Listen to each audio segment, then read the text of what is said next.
Hey students, I wanted to make a video for your Chapter 1 review just to make sure that we're all on the same page and understand how each of these different limits is evaluated. You'll have to pardon my son. He may be screaming in the background, but that is life, and hopefully you guys will be forgiving. We're going to start with exercises 1 and 2. It says use the graph to find the limit. So we're not going to evaluate this by hand. We're going to actually look at the picture of it and discuss what the graph of that, what the graph is doing at those different points. I printed this at home, so just pardon this. This is supposed to be underneath here, this is supposed to be underneath here, but it says the same thing that it would otherwise.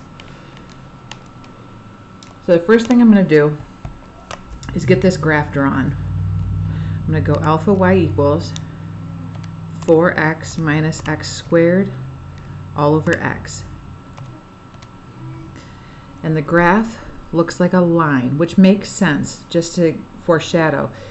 You look at the highest exponent here, you look at the highest exponent here, x squared divided by x would be x, so it's going to have a linear function look to it if you divided those. Those are the only ones that matter for the form of the graph. So what's the limit at 0? The limit at 0 is wherever the number looks like it's going to be hitting, wherever on the y-axis we're going to hit. It looks like it's hitting at 1, 2, 3, 4. Just to be sure, I'm going to make my window a little bit smaller.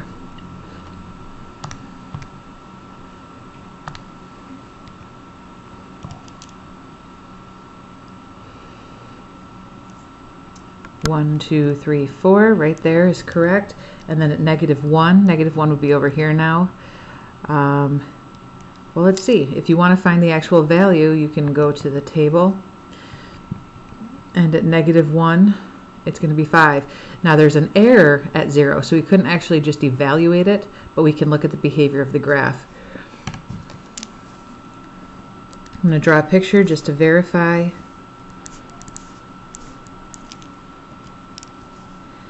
It's a downward sloping graph. At 0 it crosses at 4, and at -1 it crosses at 5. Now I've already made an error. It doesn't actually cross at 4. There was an error. So an open circle right there at 4, and this is hitting at 5.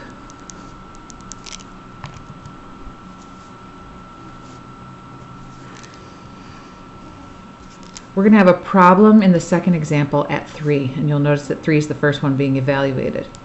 Just a heads up before I graph it, if I have a linear function over a linear function, those x's theoretically cancel, and I'm going to have, it's going to look like a horizontal line. But let's double check just to make sure.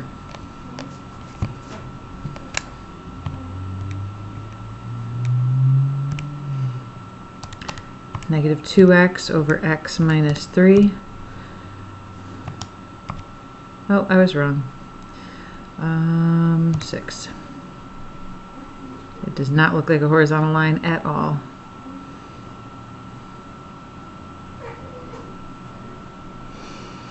All right.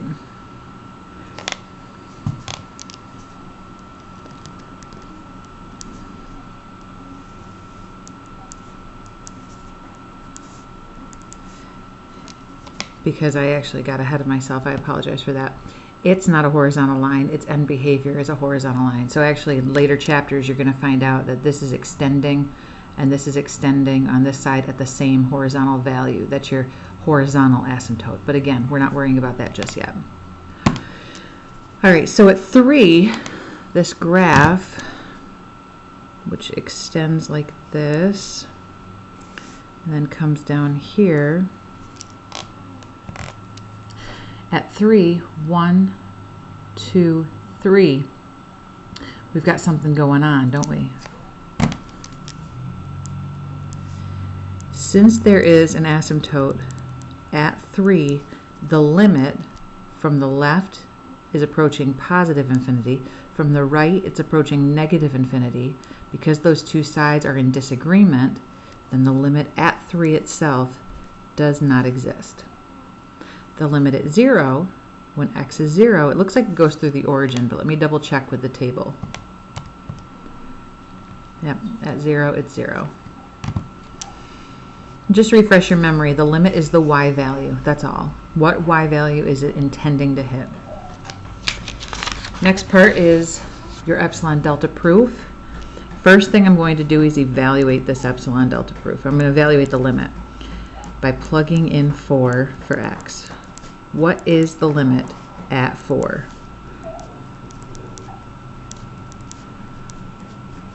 The limit is 1. This number right here, this 4, is the c value. This piece right here is the f of x.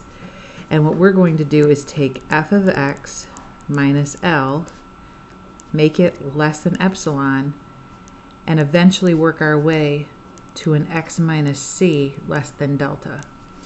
If you go back to your notes for epsilon delta proofs, basically it says you can guarantee this if this already is in place. So let's fill in those blanks. And we actually do this solving it backwards. F of x is negative 1/2 x plus 3 minus the limit. And we're going to make that less than epsilon. Oh, at school I have tons of whiteout. I don't have it here. I'm going to factor this out because remember my goal is to have x minus c, which means x minus 4. And I don't have just x, I have negative 1/2 x. I'm going to factor out that negative 1/2. 2 divided by negative 1/2 is negative 4. When this gets pulled out, any negative number pulled out of an absolute value becomes positive. Multiply both sides by 2, and I have my x minus 4, which is my goal, less than 2 epsilon. Epsilon happens to be, oh, I'm off the screen, I apologize for that.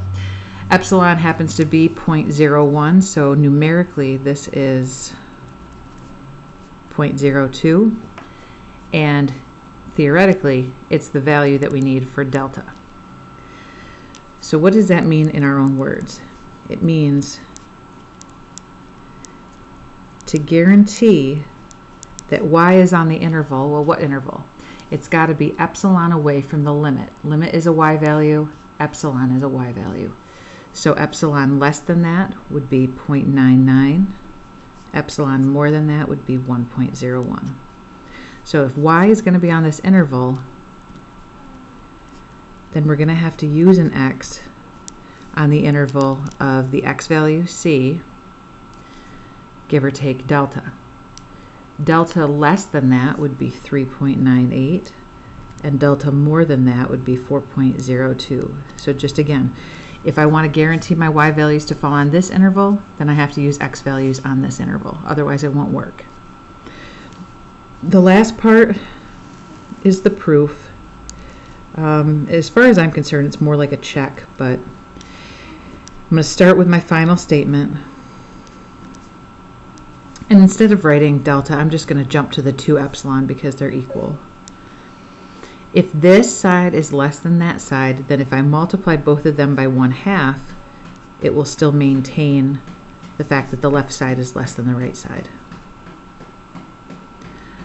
Like if this said 3 is less than 5, then taking half of 3 is still less than half of 5. I'm going to also distribute this back in.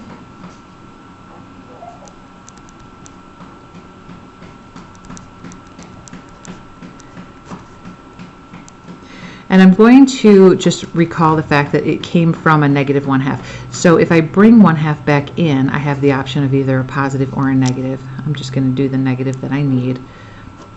Redistribute that into the formula.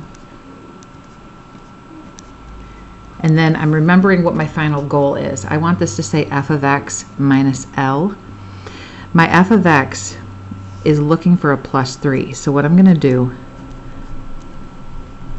is I'm going to add 3, and in the same breath I'm going to subtract 3 in that same portion. Unfortunately I ran out of room, so I'm going to have to move sideways here. But this simplifies to what I wanted all along. Negative 1/2 x plus 3 minus 1 less than epsilon. It's just a repeat of the way down going backwards. Personally, I don't find it necessary, but I know some people do. All right, instead of spending too much time there, I'm going to move on to the next portion. You can pause this at any time if you want to see something more clearly.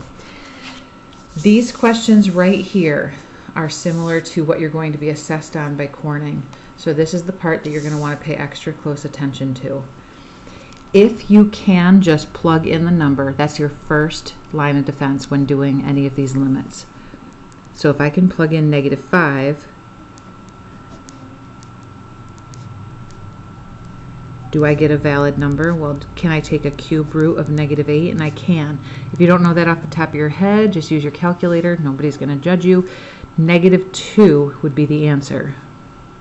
Cube roots run this way. What number times itself 3 times, or what number 3 times in a row, 2, 2, 2, is going to make that, and it's going to take on the sign that you have in front. So a negative, and a negative maintains a negative. All right, so we were able to do that question just by plugging in. That's always my first line of defense, like I mentioned before. I'm going to plug in 2. I'm going to plug in 2. And I get 2/5. That's a valid number. That means that if I graphed this function, I would have a y value of 2/5 at 2. And that y value does exist. The point 2/5 does exist. All right, keep going. If I can plug in -1, I need to, or I should rather.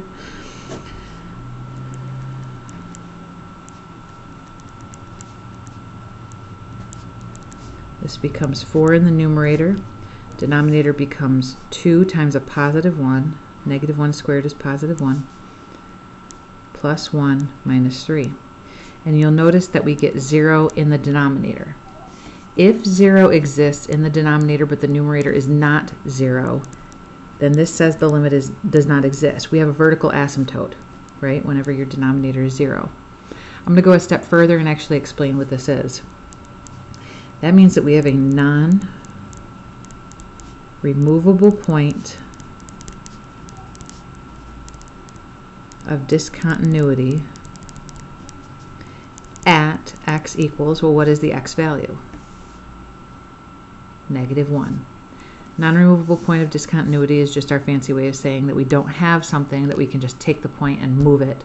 This is a whole chunk of the graph that's different, and otherwise it's otherwise known as an asymptote, vertical asymptote to be specific. Okay. You're going to find that the next handful are where you're actually going to be testing certain methods and utilizing some algebraic skills that you've learned in years past. I'm not going to actually plug 4 in on paper. I'm going to do it in my head because I know that 4 squared is 16, and 16 minus 16 is 0. 4 minus 4 is 0. I have 0 over 0. Whenever you get 0 over 0, you have to use an alternative method. Basically, just utilize any math or algebraic skills that you have to break this down and make it look different than it did before. I can't do anything with my denominator. What can I do with the numerator? What is this prompting me to do? Well, I see in my numerator a difference of perfect squares. In other words, I can exchange t squared minus 16 for t plus 4 and t minus 4. They're equivalent, so I can do anything that's equivalent. Why would I choose to do that? Well, I can change, or I can cancel t minus 4, and I've completely morphed this limit into a linear function, one that I can actually plug 4 into.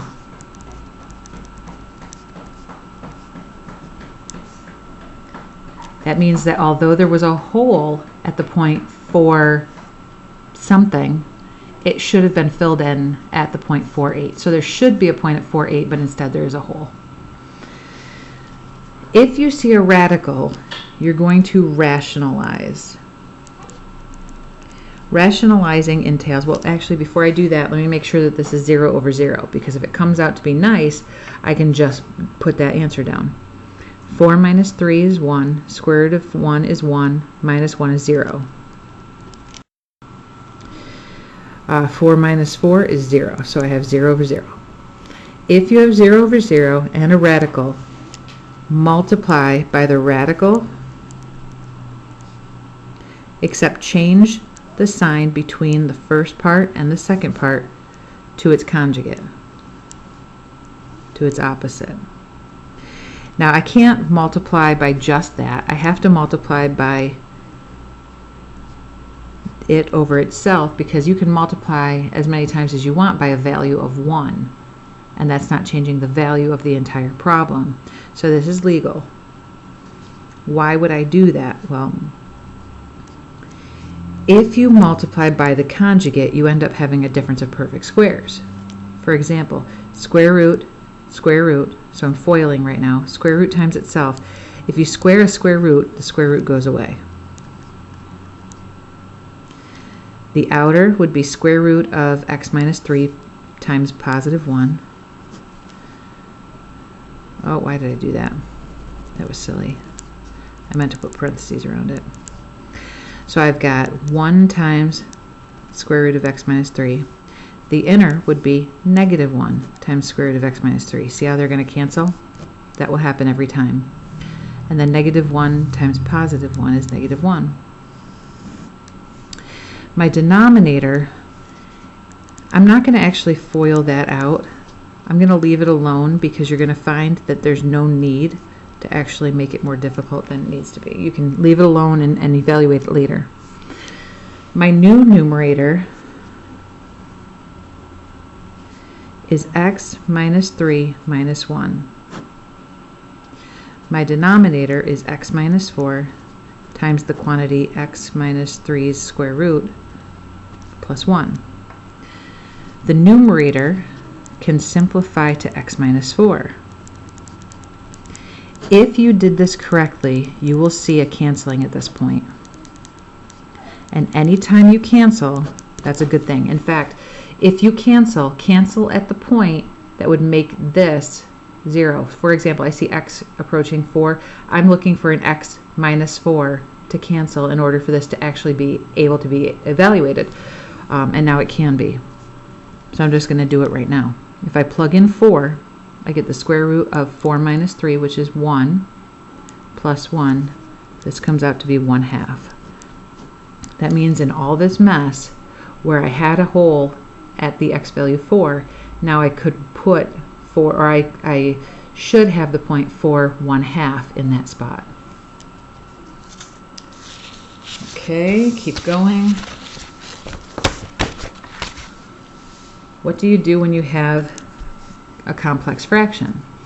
Well, in Algebra 2, I learned that if I have a complex fraction, I want all of my denominators to match. Now before I do that, I'm going to plug in 0. I get 1 over 1, which is 1, minus 1 is 0, over 0. Alright, common denominator. I know that all the Algebra 2 teachers do this differently. This is the method that I would always do. If the denominator that I see is x plus 1, I want them all to have that denominator. So I'm going to multiply everything by x plus 1 in the denominator, but whatever you do to the bottom, you have to do to the top.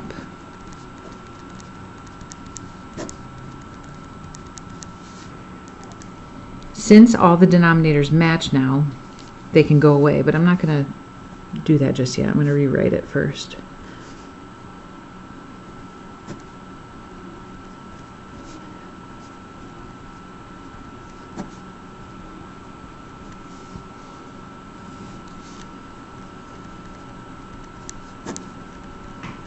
Okay. Everything that has x plus 1 as a denominator can cancel, or all the x plus 1 denominators can cancel. There's reasons behind that. I'm not going to get into that right now, but just know that that does work. And we are left with 1 minus the quantity x plus 1 all over x times x plus 1. Now, if you go back to what I was talking about in the last problem, I'm looking for a chance to cancel x minus 0, or in other words, x. I haven't canceled just an x yet. I'm about to here in the next couple steps. I just distributed that negative.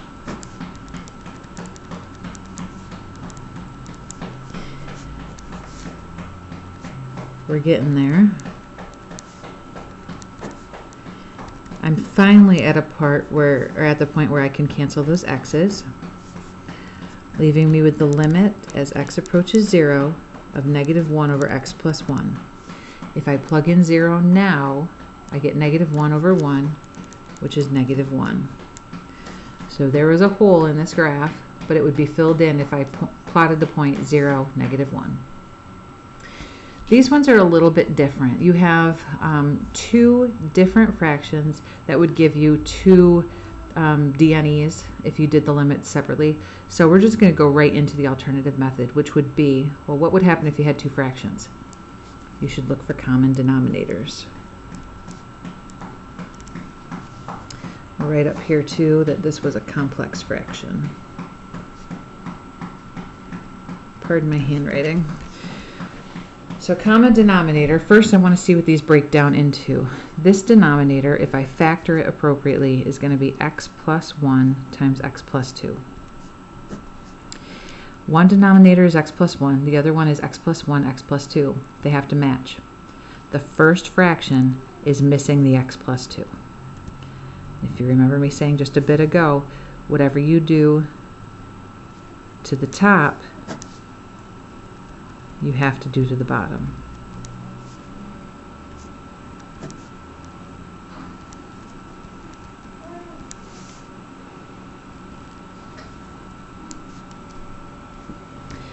Now that I have two fractions with the same denominator, I can put the fractions together. Whoops, why did I do that? I have x plus 2 minus 1. Now if this was a binomial, you'd have to distribute that negative, but it's not.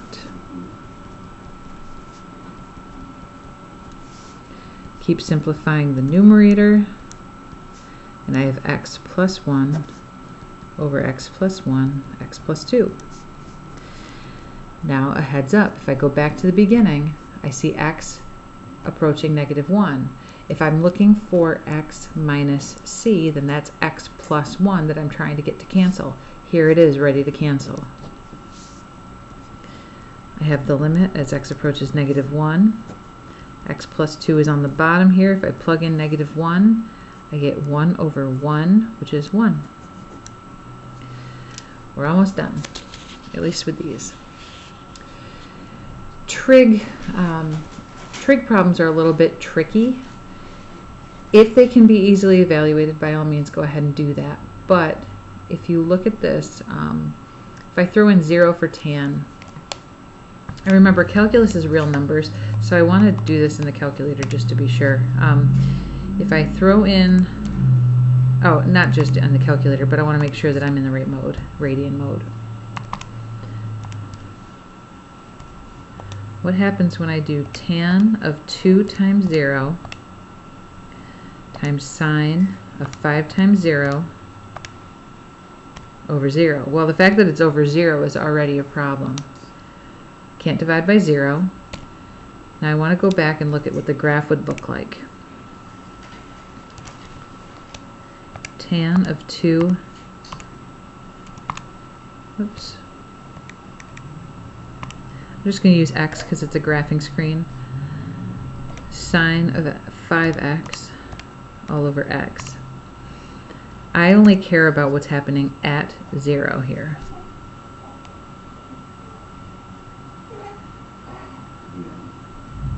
Okay, you might not be able to see it, so I'm going to pause this graph.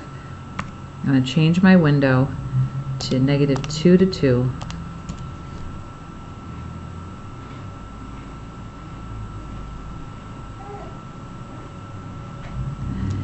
It looks like it should be 0. Okay, but what happens when I type in second calc and find the value at 0? It doesn't exist. It says y equals empty. That means that there is a hole there. In other words, we have 0 over 0. So what can I do to evaluate this algebraically? I need to know my basic rules about trig functions. First of all, I know that tan is sine over cosine, but that's not going to help me here. It's not going to cancel. It's going to create a fraction within a fraction. So what I do want to do is look at these as three separate fractions. A fraction for that piece, a fraction for this piece, and a fraction for this piece. And I'll put everything together when I get to that point, but right now I just want to look at everything separately.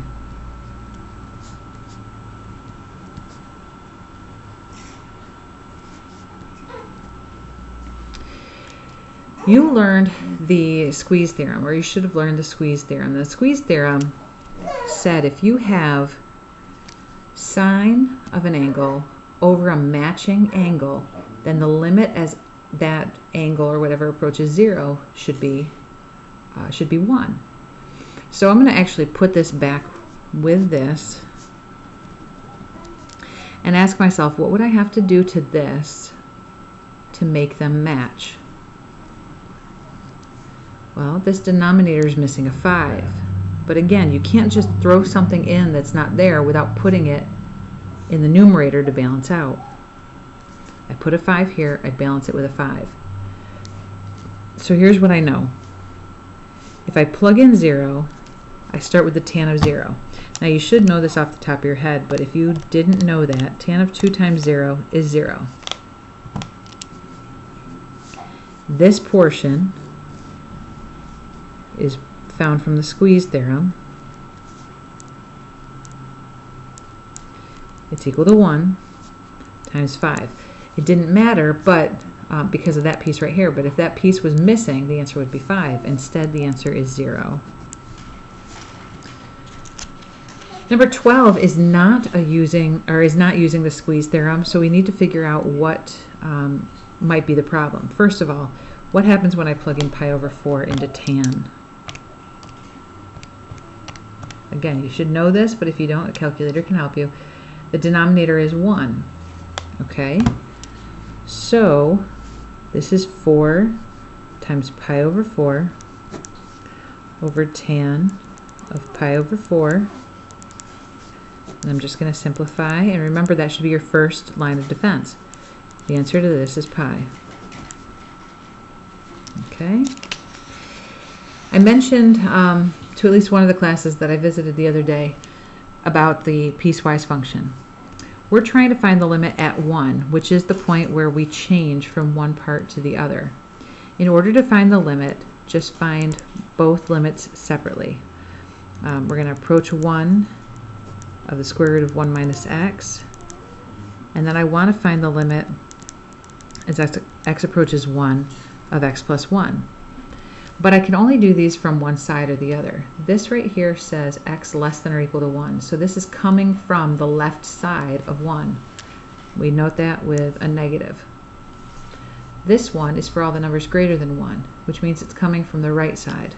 We note it with a positive or with a plus.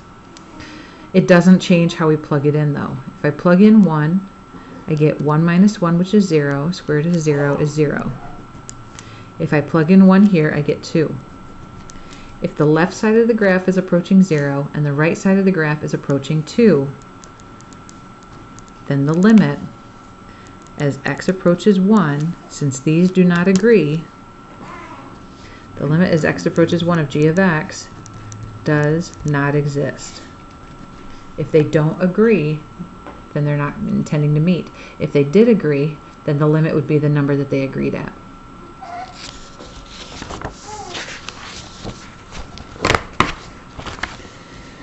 Okay, continuity. Continuity becomes a problem when the denominator is equal to 0. So we have some discontinuity at x equals negative 2. Now what I'm curious about is what kind of discontinuity is that? So does my numerator factor?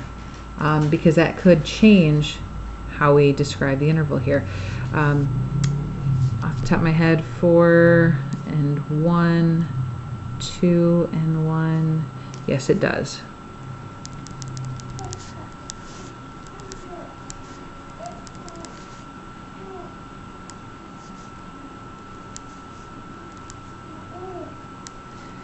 And the outside has to be positive.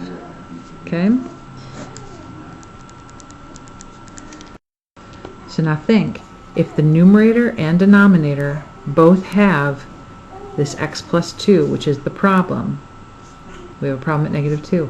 If they both have it, then the kind of discontinuity we have is a whole. So I would say that we are continuous from negative infinity to negative 2. You can't touch negative infinity. You don't want to touch negative 2 because we're not continuous there. And also from negative 2 to infinity. I'm just going to tag on here that we have a whole or a removable point of discontinuity at x equals negative 2.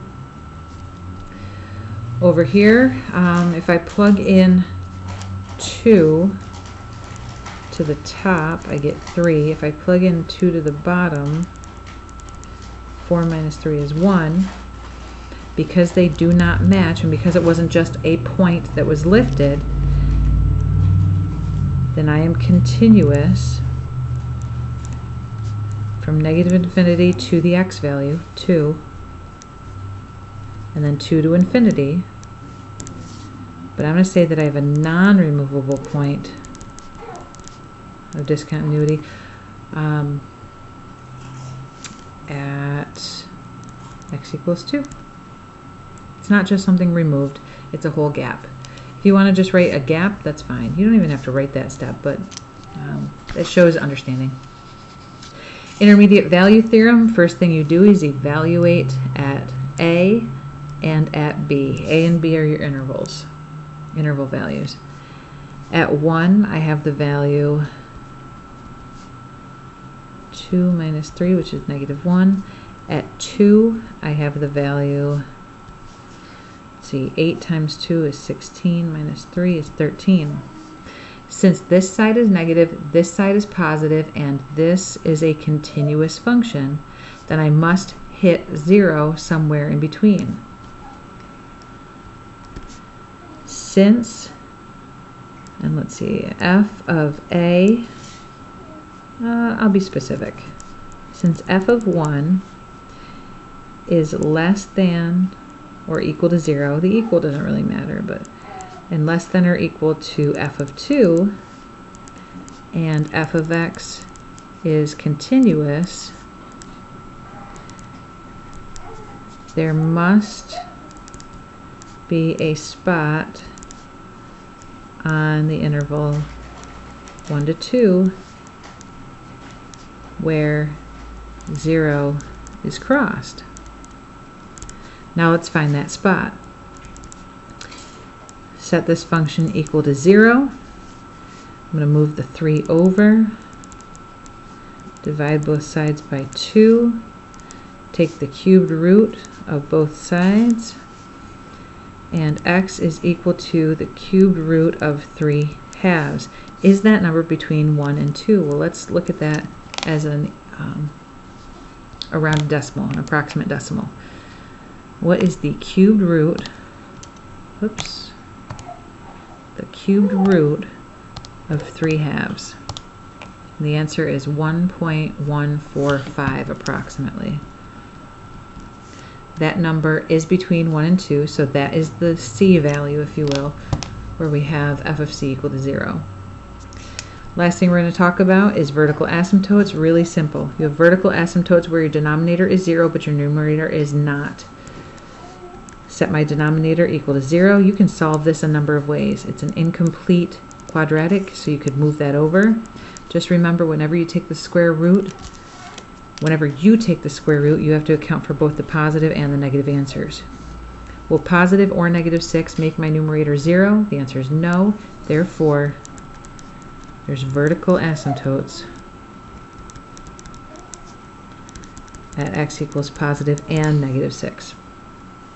This one's a little bit more difficult, so cosecant's not something that I'm comfortable with. I shouldn't even say that I'm comfortable with, that most people aren't comfortable with. So I'm going to change it to where I am more comfortable. I'm going to change it to 1 over sine. And you should know that from the basic definition of cosecant. Besides, I couldn't figure out a vertical asymptote if I didn't have a denominator. So this has created a denominator for me. Take the denominator, set it equal to 0. If I'm trying to find a missing piece in the angle, then what I'm doing, and I don't often write this out, but what I'm doing is an inverse trig problem.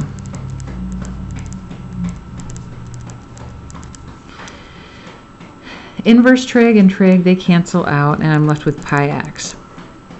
This portion over here says, where do you have a sine value that is equal to 0? What angle gives you a sine value equal to 0?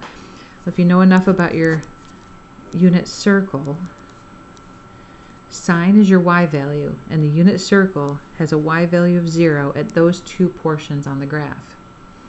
This is at 0 degrees, and this is at 180 degrees. But calculus doesn't talk about degrees. It talks about radians.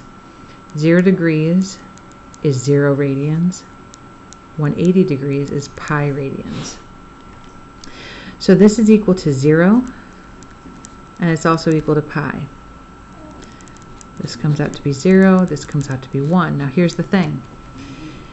The unit circle is just one circle that goes from 0 to 2 pi, but there's no domain discussion here. This doesn't say that you only go from 0 to 2 pi, so we have to imagine that our domain is all real numbers. If I'm doing the unit circle for all real numbers, imagine that this circle is continually going around and around and around and around and around. Well, what's the pattern of hitting this x-axis? This is 0, this is pi, back around would be 2 pi, then it'd be 3 pi, 4 pi, 5 pi.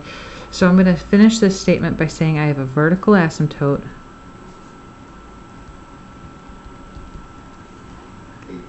at x equals how should I say this? At x equals I'm having a brain fart. So pi and any, no, I'm not going to say it that way. At any